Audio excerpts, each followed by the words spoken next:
La saison d'automne, c'est la saison des couleurs. C'est la saison où la végétation nous fait un dernier feu d'artifice. Et souvent, pour moi, la peinture impressionniste est une façon formidable de pouvoir aller capter justement ce moment-là, ces couleurs-là et ce rendu poétique qui rend justice à la saison. Est-ce que vous avez le goût, comme photographe, de devenir un peintre impressionniste? Aujourd'hui, j'ai deux techniques à vous proposer pour que vos photos deviennent des toiles impressionnistes et surtout, j'ai une astuce importante pour corriger un certain défaut. Voilà donc ce que je vous propose aujourd'hui.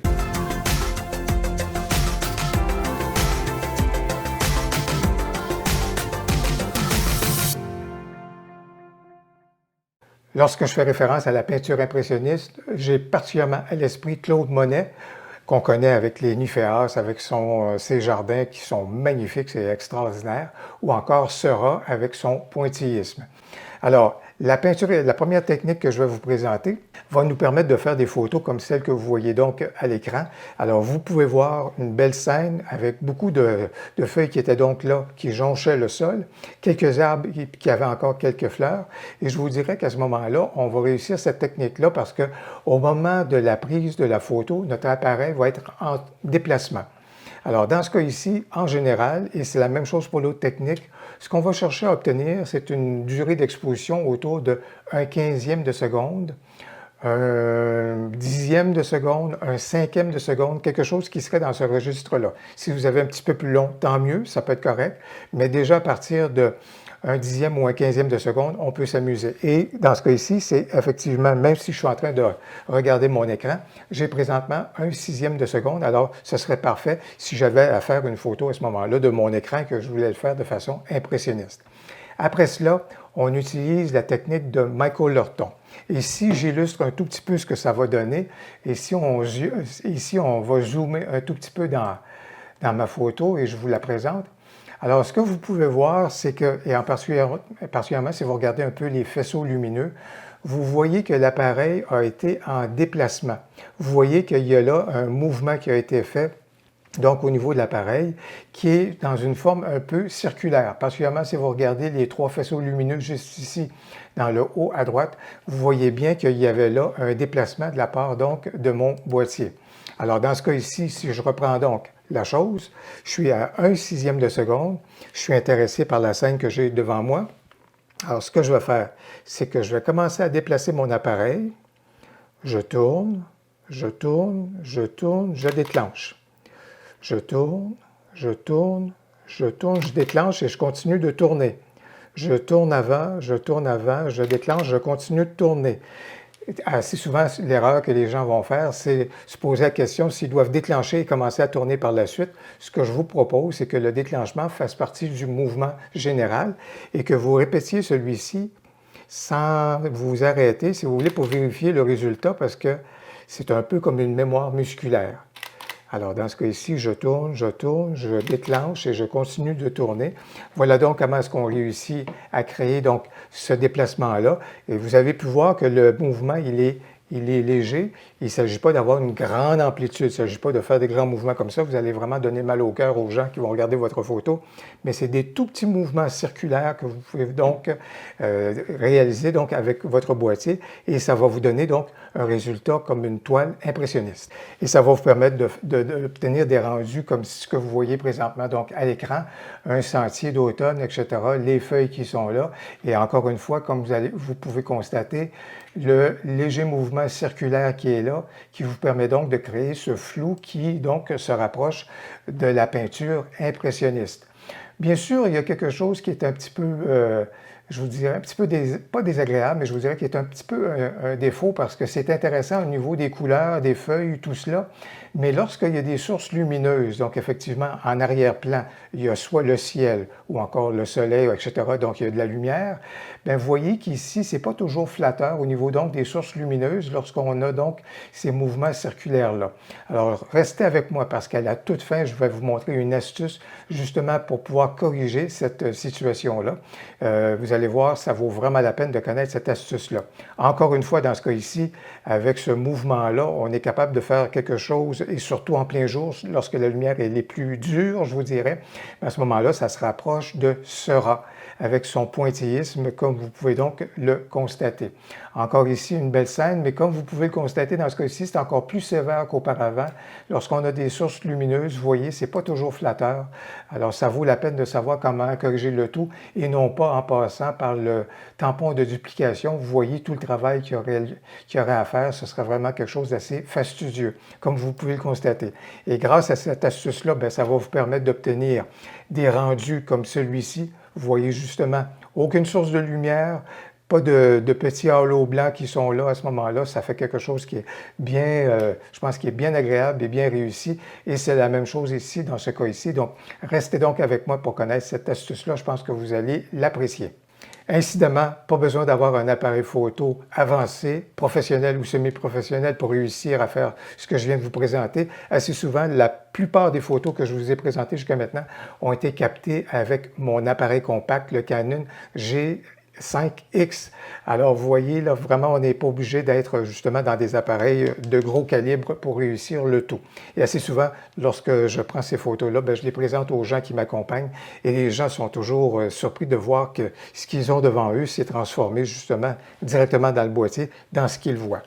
Vous savez, il y a une chose aussi qui est importante ou qui peut être intéressante, c'est que pas besoin de vous contenter de cette technique-là avec des scènes donc d'automne, plutôt que de prendre l'ensemble d'une scène, vous êtes capable de le faire sur des détails, sur une branche, sur quelques feuilles. Par exemple, voici donc ce que ça donne lorsqu'on vient choisir qu'un élément, par exemple, d'une scène d'automne. Alors, ça nous permet donc d'obtenir des éléments qui sont comme ça. Encore là, mouvement circulaire. Évidemment, ça peut aller également dans cette direction-là, comme vous pouvez le constater. Et encore une fois, si je fais juste me tourner un tout petit peu, puis je zoome dans la scène, juste pour que vous puissiez voir un tout petit peu, à ce moment-là, de quoi il en retourne, vous voyez juste ici, là, vous voyez le mouvement, donc, qui était une portion donc du mouvement circulaire qui est là, encore ici, ça vient bien témoigner à ce moment-là du mouvement donc de l'appareil au moment de la prise de la photo. Et encore ici, comme vous pouvez le constater, ce n'est qu'une portion de la scène, les feuilles d'automne qui étaient là, qui jonchaient le sol, déplacement avec des roches qui avaient donc un couvert de mousse. Et vous voyez donc quelque chose qui est intéressant, justement, qui a été réalisé avec cette première technique-là, inspirée donc de Michael Lorton. La deuxième technique consiste encore une fois à s'appuyer sur une durée d'exposition qui va tourner autour de 1/10, 1/15 de seconde, 1/5 de seconde. Et il s'agit donc, comme vous pouvez donc le constater à ce moment-là, d'avoir une scène qui nous intéresse, surtout de faire le mouvement en fonction donc du sujet. Et dans ce cas ici, puisqu'il s'agit donc d'arbres qui m'intéressaient avec le sol qui était là, les couleurs qui étaient donc présentes, à ce moment-là, il s'agit donc de faire un mouvement qui est en fonction de la forme donc du sujet. Et dans ce cas ici, bien sûr, si je regarde donc l'élément, ça veut donc dire que je vais partir mon mouvement et que je vais faire un mouvement ascendant, tranquillement. Donc encore ici, dans ce cas ici, j'ai donc à peu près 1/5 de seconde et je vais démarrer mon mouvement et je vais monter mon appareil par la suite. Dans ce cas ici, on peut peut-être amorcer le mouvement un tout petit peu avant, mais je vous dirais qu'on est capable très bien de regarder le tout. Et ce qui peut être bien pertinent, c'est vraiment d'intégrer dans votre photo, non pas juste le mouvement ascendant sur les arbres, mais de commencer votre mouvement avec le sol, parce que souvent sur le sol, il y a de la couleur. Il y a quelque chose qui distingue du reste à ce moment-là des arbres, et c'est intéressant d'incorporer donc cette couleur-là dans votre photo. Alors, je suis prêt, je déclenche et je soulève mon appareil. Je suis prêt, je déclenche et je soulève à ce moment-là mon appareil. Voilà donc ce qui va vous permettre de faire à ce moment-là un filet d'action, donc ou un flou de bouger, comme vous avez pu voir, comme c'est là. Et manifestement, quand je regarde là, et que je zoome, vous pouvez bien voir ici le mouvement ascendant à ce moment-là du boîtier, ce qui nous a permis de faire cette photo-ci. Dans ce cas ici, encore une fois, vous pouvez donc le constater, le mouvement ascendant. Et lorsque je vous disais, je vous suggérais d'inclure une portion du sol, vous voyez ici la végétation qui était donc verte, qui permet donc une certaine démarcation avec les arbres. Je pense qu'une des photos les plus réussies que j'ai pu faire à ce moment-là, c'est celle-ci dans une pinède, donc avec le sol, l'intégration, et vous voyez le flou à ce moment-là au niveau des arbres, et j'ai réussi à rester dans le même axe que les arbres, ce qui veut donc dire que le flou a été provoqué par le mouvement et il n'y avait pas de déplacement latéral par rapport à notre sujet.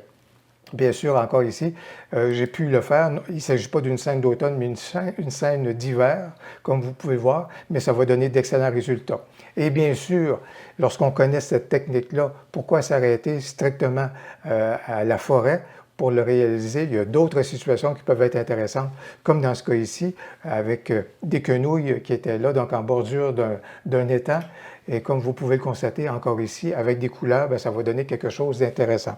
Donc vraiment, cette technique-ci, en fonction du sujet, puis en fonction donc de l'angle que vous voulez emprunter, avec cette pose qui est un petit peu longue à ce moment-là, ça vous permet justement d'apporter du flou et de créer encore là une peinture impressionniste avec votre boîtier. L'astuce que j'ai pour vous, c'est pour vous permettre de corriger les espèces de halos lumineux qui sont créés par nos sources de lumière en arrière-plan. Bien sûr, normalement, elles ne seraient pas si évidentes que ça, mais parce qu'on a un mouvement circulaire, tout d'un coup, ils deviennent des espèces de faisceaux lumineux qui viennent s'intégrer dans notre photo. Alors, pour corriger le tout, et quand vous regardez juste ici, je suis dans Photoshop, mais quand vous regardez cela ici, bien, si on commençait à utiliser le tampon de duplication pour corriger le tout, bien, ce serait assez laborieux, comme vous pouvez le constater. Mais heureusement, Adobe a investi beaucoup au niveau de l'intelligence artificielle depuis 2017 dans Sensei et parmi les outils qui ont été mis à profit au niveau donc de l'intelligence artificielle, il y a ce qu'on appelle en anglais le Content Aware Fill. Alors, ça nous permet donc de faire de la reconnaissance. Le logiciel va faire de la reconnaissance pour voir comment il est capable de corriger une scène qu'on va cerner. Alors, comment est-ce qu'on procède dans ce cas ici? Donc, je suis dans Photoshop. Et dans ce cas-ci, je vais utiliser un outil de sélection et je vais donc encadrer l'endroit dans ma photo où je veux donc apporter cette correction-là. Alors, dans ce cas-ci, ça va donc être la portion qui va être dans le haut. Je n'inclurai pas les deux petits halos qui sont à la droite. Ça se ferait facilement avec le tampon de duplication.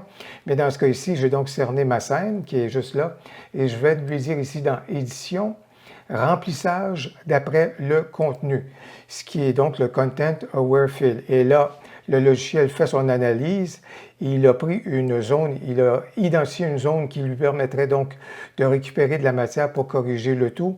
Et comme vous pouvez le constater, le logiciel fait un excellent travail à ce moment-là pour identifier les endroits où il est en mesure donc de récupérer de la matière, ce qui s'apparente le plus aux éléments qui sont donc à corriger.